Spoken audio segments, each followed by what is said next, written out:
Hello there. The medical intervention evidence just keeps coming in.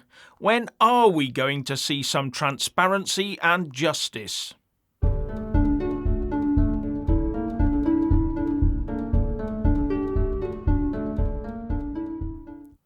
I've just watched the latest 2 episodes from Dr. John Campbell on his channel regarding the TGA document I referred to in my video yesterday. And in the latest of the 2 of his videos, Dr. John was talking to Professor Robert Clancy. And they both basically ripped into the TGA document for the questions it neither asked nor answered, and also why the redactions. Now, I did have a look at that document, and the redactions are made under Section 47 of the Australian Freedom of Information Act, which relates to trade secrets and the like. But much of the wording that was blanked out appeared to me to be references to the latest form of the medical intervention that the companies involved had developed. Now, redacting that might have been required for trade secrecy purposes a couple of years ago, but surely by now, if the info can be released for the 2 earlier versions, why not now for the later one? But it's obviously nothing to be suspicious about, is it?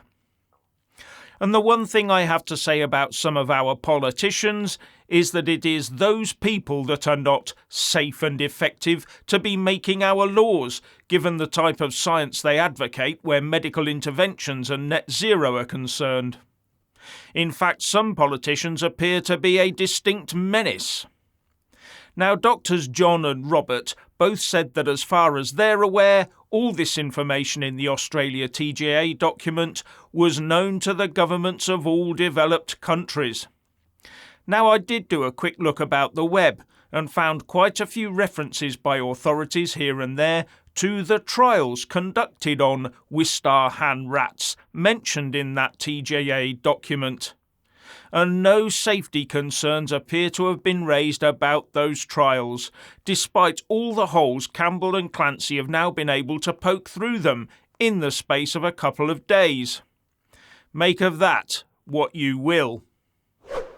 Now to net zero and the London ULEZ expansion scheme, where farmers have now joined in the demonstrations, with tractors driving through the streets of Orpington yesterday, joining protesters slamming the London Mayor Sadiq Khan for his dictatorial imposition of this ULEZ expansion, with some estimates putting the number of drivers that will be hit with an extra £12.50 a day charge being in the region of 700,000. That's a lot of extra dosh for Mayor Carnage to spend on even more cameras and people controlling methods. And the RAC, in a statement of the obvious, said that this will have a massive financial impact on motorists and businesses. No Sherlock. While GB News presenter Bev Turner said that forcing more women out of their cars and onto public transport puts them potentially more at risk. But some people have been hitting back by covering the new money-siphoning ULEZ cameras with boxes and bags, while a few have had their cabling severed. Not something that I would condone, of course. And that might be one reason why Khan is giving the police access to the camera footage. More control.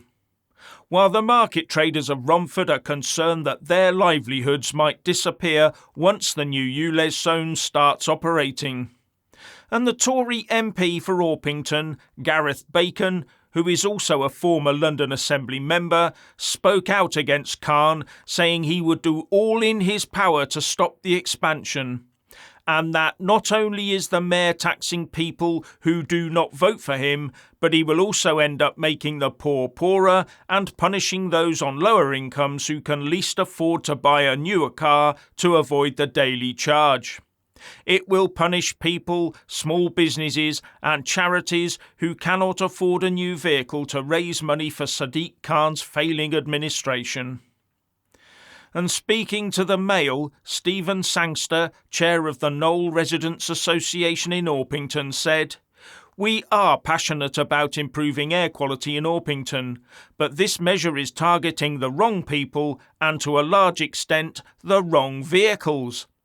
The £12.50 daily charge will impact those who can least afford it.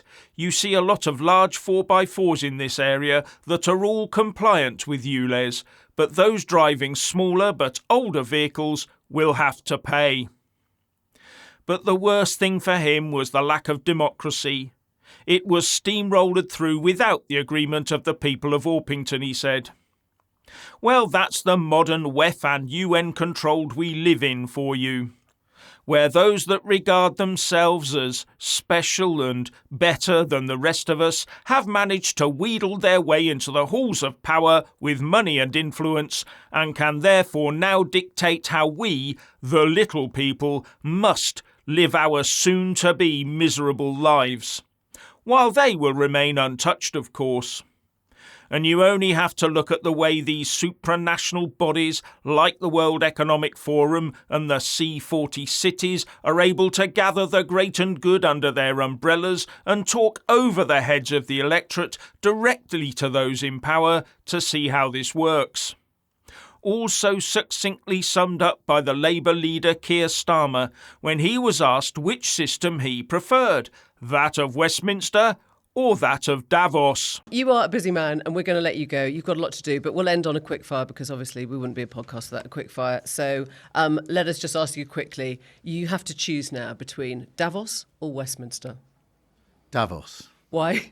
Because Westminster is too constrained and, you know, it's closed and we're not having meaning. Once you get out of Westminster, whether it's Davos or anywhere else, you actually engage with people that you can see working with in the future. Westminster is just a tribal shouting place.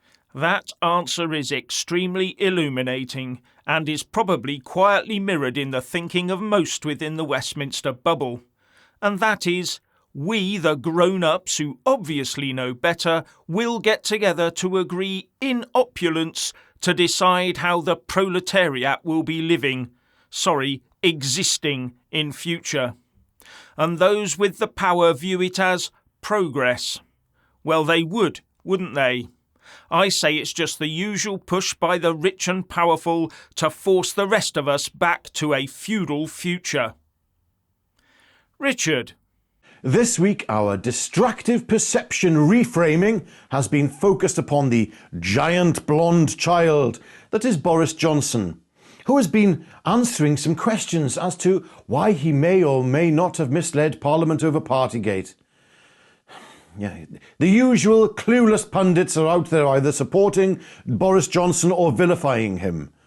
But our compromised, lying mainstream media are not asking the correct question of the compromised, lying former Prime Minister, who wouldn't know the truth if it came up to him and cut his hair for him. And that most elusive question that the media are not asking is, why did Boris Johnson impose authoritarian rules for something that he was clearly not frightened of spreading?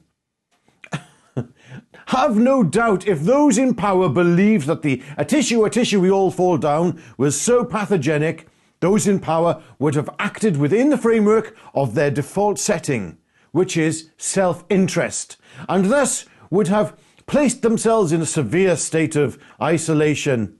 Yet they didn't. All we saw those embarrassing elbow bumps, you know. Oh, yeah, I cringed as well. So why didn't they put themselves in isolation? Why weren't they frightened? Keep asking yourself that very question. After all, they had the most up-to-date scientific information at their fingertips. Yet they held ABBA and karaoke parties. And look at the photos of Keir Starmer having a harmless beer with his colleagues after work. Again, not frightened. And, oh, okay, so he was playing by the rules. Oh, okay, yeah, all right, yeah. We were told to be frightened, and an entire section of government was put to task to frighten us. Why? And why are the media not asking why we were subjected to such psychological manipulation in order to comply? I know I might sound like a stuck record, but the actions of global leaders over the past 3 years are the context which we should use when gauging world events and their meaning. We were lied to and poisoned by these people, and yet they still want our taxes and our compliance and adherence to their rules.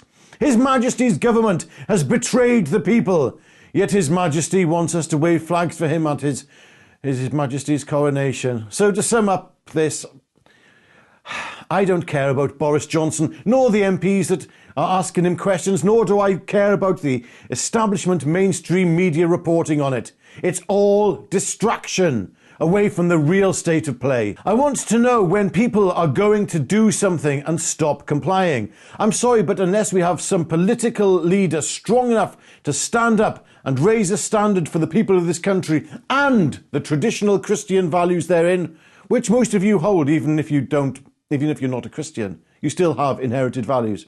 If this doesn't happen, we will face a more direct approach to democracy, I am afraid.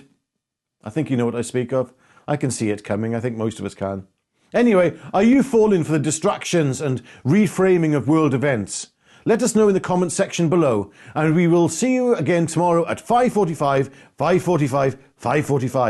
for your daily dose of Jeff and I.